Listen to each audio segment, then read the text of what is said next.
अच्छा भैया आई ध्यान दी, हम गायक देव देहाती रउआ सबके बीच में एगो विरह रस के गीत छोड़े जा रहल बानी। आई जगह निर्माता बानी हमरा नीतीश भैया, रिकॉर्डिंग में बानी हमरा बड़ भैया अर्जुन जी, नाल तबला पर संगत करतनी हमरा बड़ भाई इम्तियाज भैया, बेंजू पर हमरा संगत करतनी प्रेमनाथ चौहान जी, व्यास जी बड़का भाई। आई यही में हमने के कुछ कहत चलेगा बा कैसे।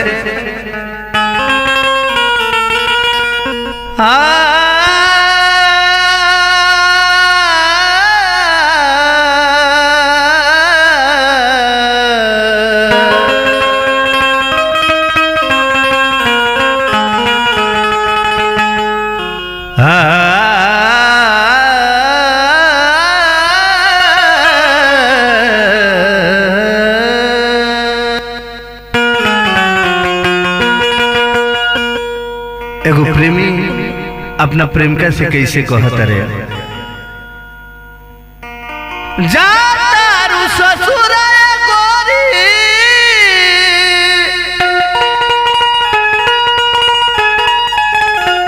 अरे गाते कोहनी गीत हो, सुहाग वाला रात रखी हो, अहे अपना जान खाती सीत हो, सुहाग वाला रात रखी हो, जान खाती सीत हो, सुहाग वाला रात रखी हो।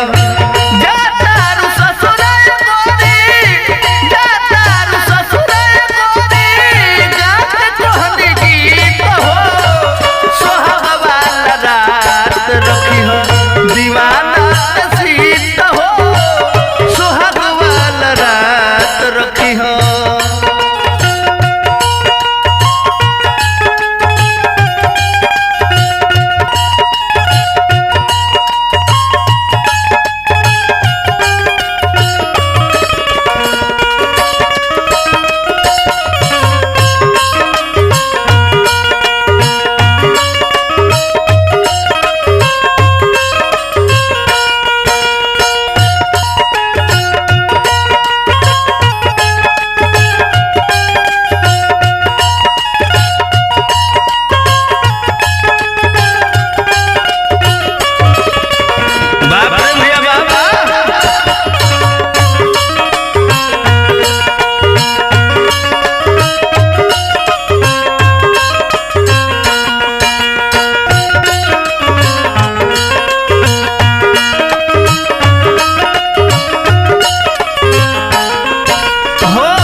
दीवाना ते सीट हो सुहाग वाला रात रखी हो